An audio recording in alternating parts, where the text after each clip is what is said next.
Sosiodrama kisah Nabi Ibrahim dan Nabi Ismail. Oke teman-teman, berarti di sini nanti ada ayah bunda yang ada di Bunda akan memerankan perannya pada sosiodrama kali ini. Siapa saja ya bunda ya? Yang pertama, Nabi Ibrahim yang akan diperankan oleh Ayahanda Barong Santoso. Peran yang kedua adalah Bunda Hajar yang akan diperankan oleh Bunda Yuni Rahmawati. Oke, selanjutnya ada siapa ya bunda ya? Peran selanjutnya yang ketiga ada Bunda Erni Arsita sebagai Bunda Sarah. Selanjutnya bunda, peran selanjutnya orang yang menakutkan ya bunda ya. Siapa ya dia ya? Ada menjadi setan yang akan diperankan oleh Bunda Novianti. Ada Bunda Nur dan ada Kakak Ella, juga adik Faiz dan ada juga Bunda Wulan.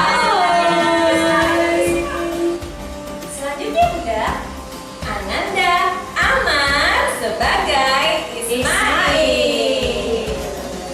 Nah, yang terakhir yang ada di balik layar, beliau bertugas sebagai editor dan sebagai kamerawati.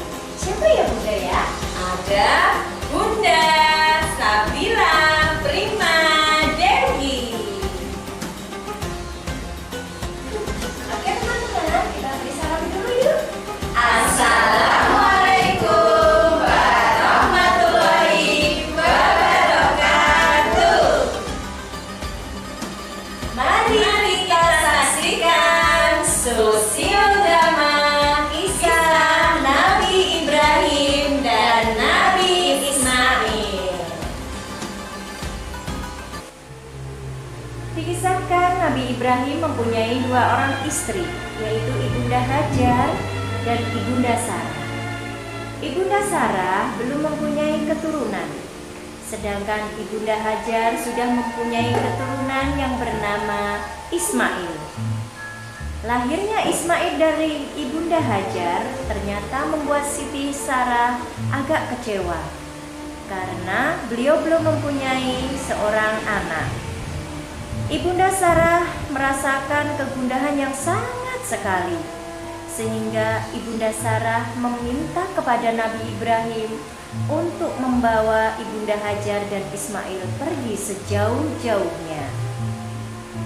Nabi Ibrahim, aku ingin engkau membawa pergi Hajar dan Ismail sejauh mungkin. Aku ingin engkau hilangkan mereka dari pandanganku. Aku ingin engkau membawanya pergi jauh dari kehidupan kita. Wahai Sarah, kalau itu memang keinginan dari Allah, aku akan membawa Hajar dan juga putraku Ismail untuk pergi ke padang pasir. Perintah Allah turun di mana Nabi Ibrahim dihasung untuk membawa Ibunda Hajar dan putranya Ismail yang masih bayi untuk pergi sejauh mungkin dan ditinggalkan di padang pasir tanpa kehidupan apapun. Wahai Ibrahim, apakah engkau tega meninggalkan kita di sini?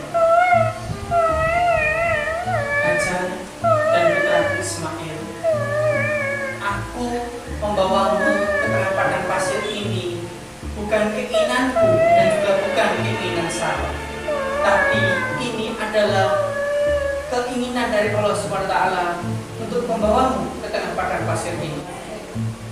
Wahai Ibrahim, lihatlah, di sini tidak ada manusia, tidak ada binatang, tidak ada pohon, dan tidak ada air mengalir. Ibrahim, Wahai Hajar dan putraku Ismail, aku membawamu ke tengah padang pasir ini bukan karena keinginan Sarah, tapi ini adalah kehendak dari Allah SWT.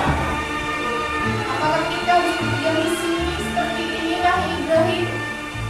Bertawakallah kepada Allah. Allah memberi cobaan kepada hambanya yang dapat mampu menjalankannya. Baiklah Ibrahim, aku bersedia dan akan menerimanya dengan ikhlas. Selamat tinggal wahai Hajar dan putraku Ismail.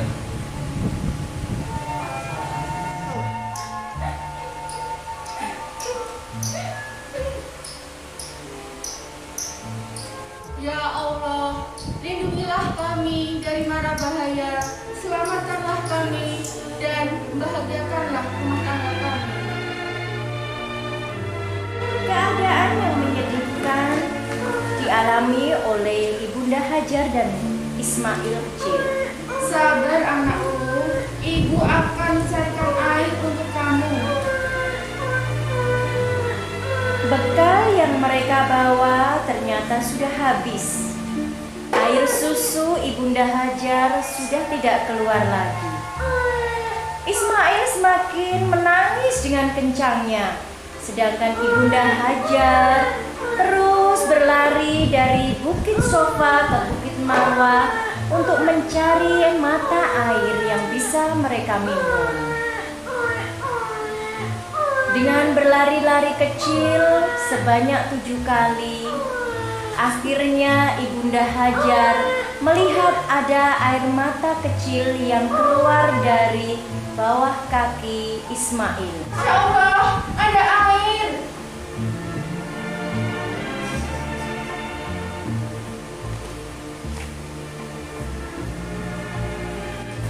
Alhamdulillah, semoga daerah ini kelak akan menjadi daerah yang makmur dan subur. Ibunda Hajar dan Ismail sudah menikmati nikmat dari Allah berupa air. Berkembangnya waktu, daerah yang ditempati Ibunda Hajar dan Ismail menjadi daerah yang ramai karena ada mata air yang disebut Zam-Zam. Sampai saat ini mata air tersebut dapat dimanfaatkan oleh seluruh umat manusia yang pergi ke Mekah. Assalamualaikum Sarah. Waalaikumsalam Nabi Ibrahim. Kenapa engkau bersedih Sarah? Maafkan aku Nabi Ibrahim.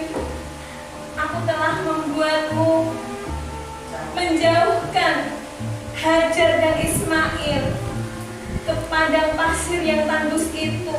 Tenang Sarah, itu semua adalah kehendak Allah. Kamu jangan bersedih dengan aku membawa Hajar dan Ismail ke tengah padang pasir. Allah telah menjaminnya, Allah telah menjamin keselamatannya. Maka engkau jangan bersedih. Tapi itu semua kemauanku Nabi Ibrahim. Itu semua atas kehendakku. Bagaimana dengan nasibnya mereka nanti? Tidak, takdir Allah sudah menentukan nasib mereka berdua. Nabi Ibrahim beristirahat sebentar. Ketika beliau tidur, beliau bermimpi bahwa diperintahkan untuk menyembelih putranya Ismail. Mimpi ini terulang-ulang sampai 3 kali. Astagfirullah. Ya Allah, kalau mimpi ini benar untuk diperintahkan hamba menyembelih Ismail, maka hamba akan melakukannya.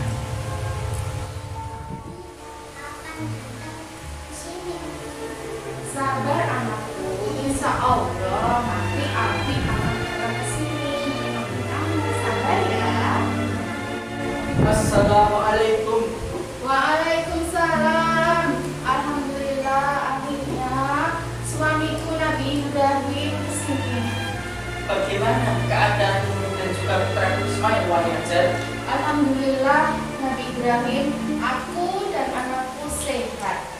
Syukurlah Allah telah memberikan kemudahan dan juga rezeki untuk engkau dan juga putraku. Bolehkah aku bertemu dengan Ismail wahai Hajar? Ismail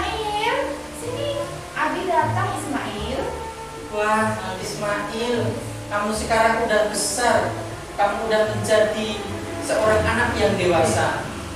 Wahai Hajar, tolong pakaikan baju yang terbaik untuk Ismail. Aku akan membawanya pergi ke suatu tempat. Baiklah suamiku. Ketika Nabi Ibrahim menunggu Ismail untuk berganti pakaian, datanglah gerombolan setan yang menggoda Nabi Ibrahim untuk mengurungkan niatnya untuk tidak menyembelih Ismail.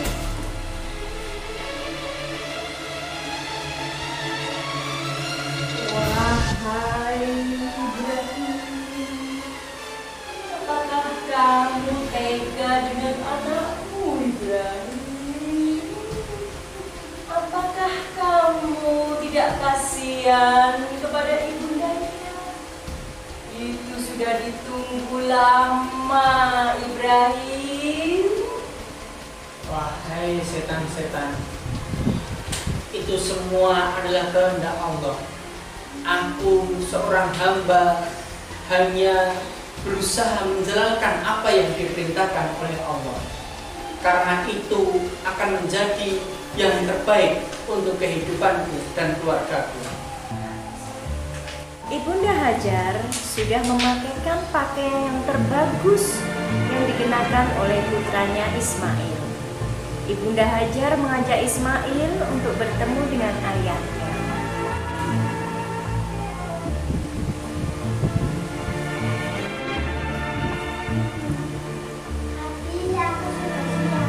Wah, megah sekali engkau putraku Ismail. Kalau begitu aku akan membawamu ke sebuah tempat.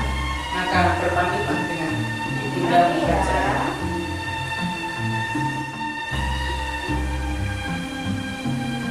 Ya Allah, berkatilah suamiku Nabi Ibrahim dan anakku.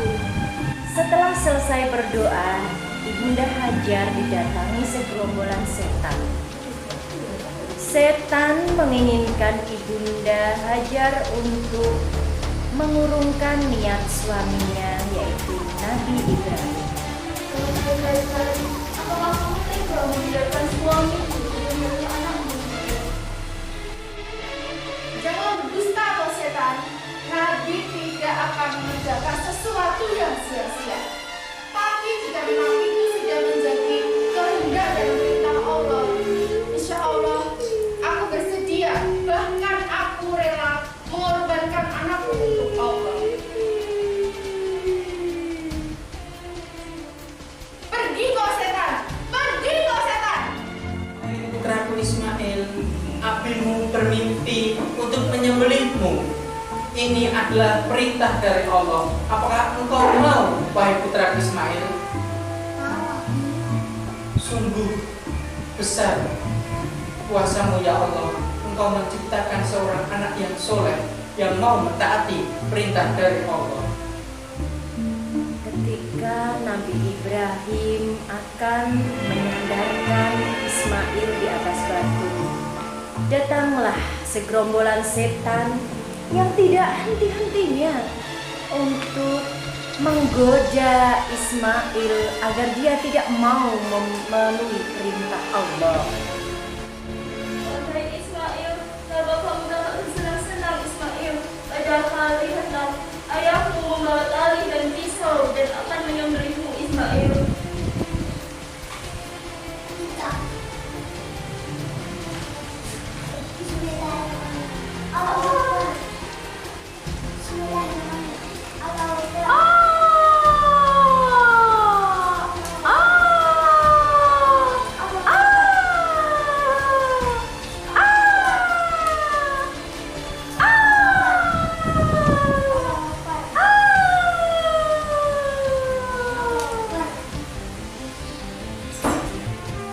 Putraku Ismail, bersiaplah, aku akan menyembelihmu. Maka tidur terlentanglah.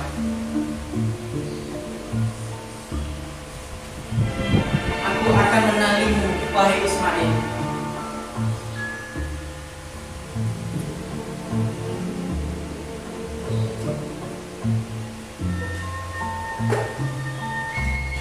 Ismail memohon kepada ayahnya untuk melepaskan ikatan yang ada di tubuhnya, karena Ismail sudah mengikhlaskan apa yang menjadi perintah Allah.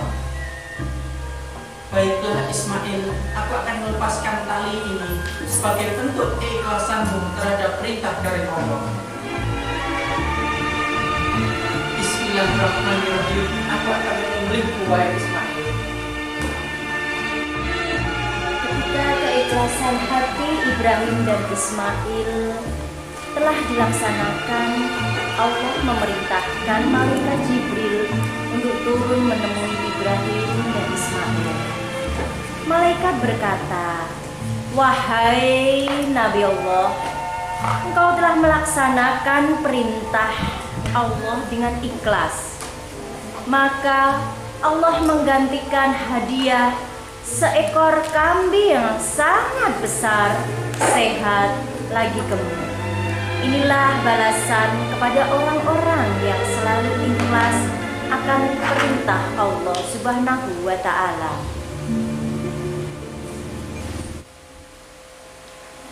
Nah, teman-teman, inilah tadi penampilan dari ayah bunda di Nurul Huda. Ini merupakan awal mula untuk perintah berkorban. Jadi, melatih ayah bunda semua untuk belajar ikhlas, untuk belajar berbagi kepada sesama.